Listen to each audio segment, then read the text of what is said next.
पिछली कड़ी में हमने चीन के उत्तर में स्थित गोबी मरुस्थल में रहने वाले मंगोलों के उद्भव, मंगोल नेता चंगेज खां के जन्म, चंगेज खां द्वारा चीन के किन साम्राज्य एवं मध्य एशिया के खीवा साम्राज्य पर अधिकार करने की चर्चा की थी।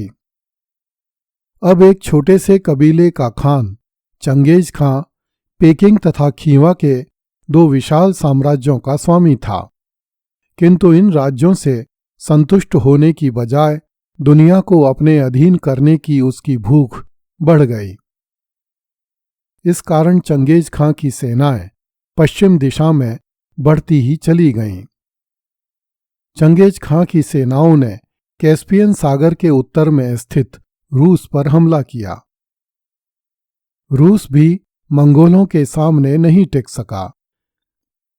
काला सागर के उत्तर में स्थित कीफ नामक स्थान पर रूसी सेनाएं मंगोलों से हार गईं। मंगोलों ने रूस के राजा को कैद कर लिया। ईस्वी 1221 में मंगोलों ने चंगेज खां के नेतृत्व में आमू नदी के किनारे पर स्थित ख्वारिज्म नामक राज्य पर आक्रमण किया। चंगेज खां के जन्म के समय ख्वारिज्म खीवा के तुर्की राज्य का ही हिस्सा था, किंतु जब मंगोलों ने खीवा पर अधिकार कर लिया तब ख्वारिज्म खीवा से अलग स्वतंत्र राज्य बन गया। चंगेज खां ख्वारिज्म को इस तरह नहीं छोड़ सकता था, क्योंकि ख्वारिज्म के शासक किसी भी समय मंगोलों के लिए खतरा बन सकते थे। इसलिए चंगेज खां ने पूरी तैयारी के साथ ख्वारिज्म के तुर्की राज्य पर आक्रमण किया। ख्वारिज्म का शहजादा जलालुद्दीन अपनी जान बचाने के लिए भारत भाग आया। शहजादे जलालुद्दीन ने सिंधु नदी के तट पर अपना खेमा लगाया तथा दिल्ली के तुर्क सुल्तान से शरण मांगी।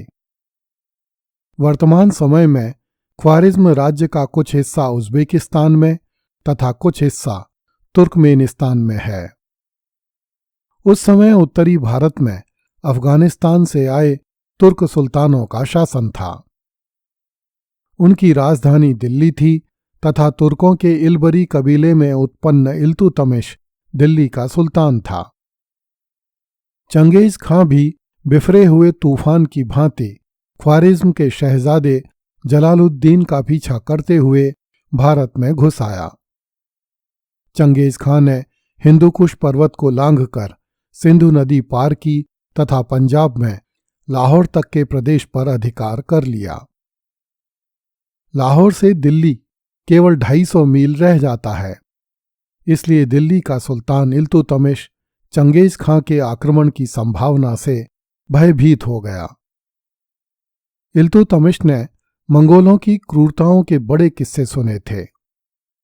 इल्तुतमिश जानता था कि मंगोलों की शक्ति के समक्ष दिल्ली सल्तनत कुछ भी नहीं है तथा मंगोल इस समय तुर्कों के राज्य नष्ट करने के अभियान पर हैं।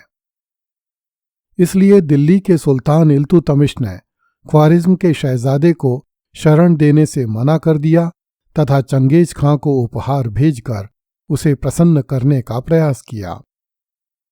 दिल्ली के सुल्तान की तरफ से निराश होकर ख्वारिज्म का शहजादा भारत से चला गया।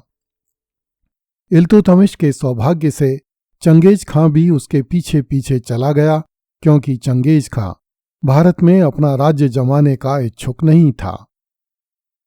चंगेज खां तो चला गया, किंतु इस अभियान के माध्यम से मंगोलों के पैर भारत की भूमि पर पड़ चुके थे तथा उन्हें भारत की राजनीतिक कमजोरी का भी पता लग चुका था।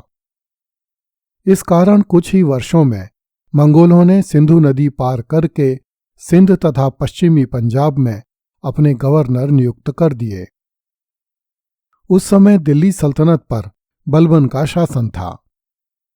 हालांकि बलबन ने मंगोलों से कई युद्ध किए तथा मंगोलों को परास्त किया, किंतु बलबन के लिए यह संभव नहीं था कि वह मंगोलों को भारत से पूरी तरह निष्कासित कर सके। ईस्वी 1227 में चंगेज खां की मृत्यु हो गई।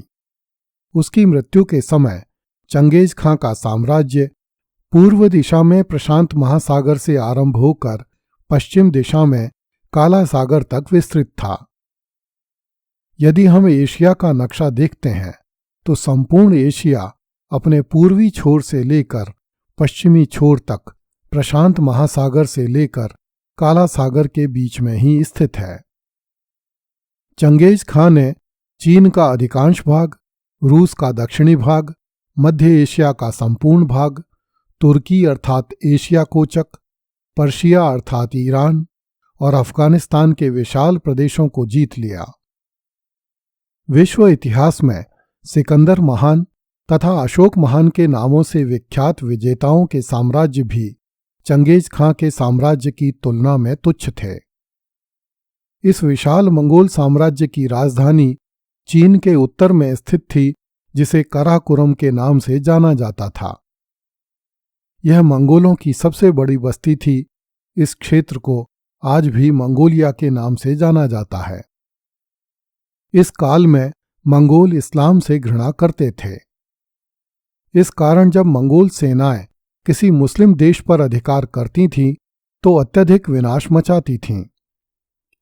चंगेज खां द्वारा खीवा, ख्वारिज्म तथा अफगानिस्तान के मुस्लिम राज्यों को मसलकर धूल में मिला देने का मुख्य कारण यही था। चंगेज खां के बाद उसका पुत्र उदगई खां मंगोलों का राजा हुआ। उसे ओगताई खां भी कहा जाता है। उसने अपने राज्य को काला सागर से भी आगे बढ़ा लिया। उसने संपूर्ण चीन पर अधिकार कर लिया तथा चीन का सुंग वंश मंगोल राज्य का हिस्सा बन गया।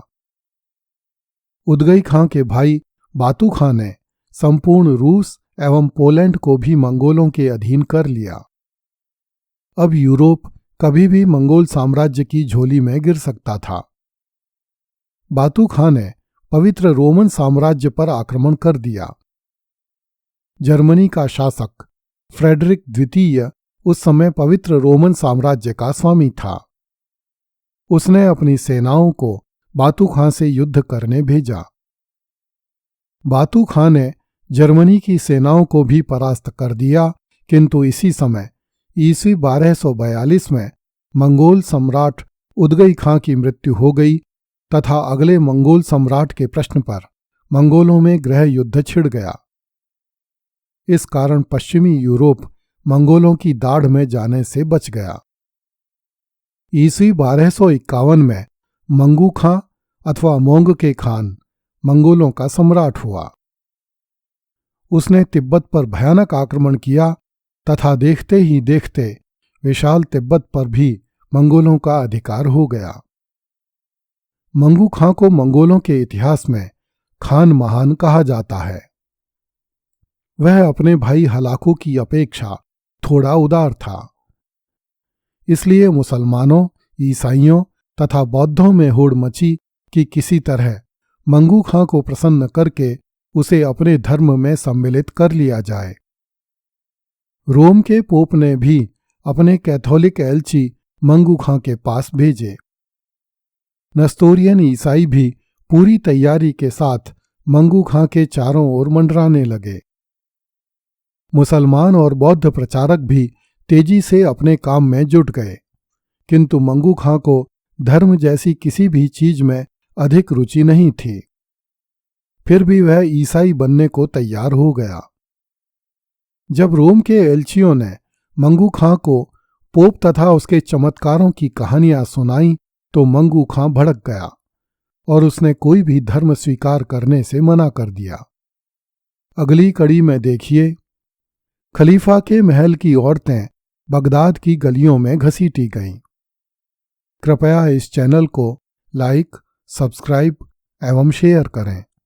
धन्यवाद।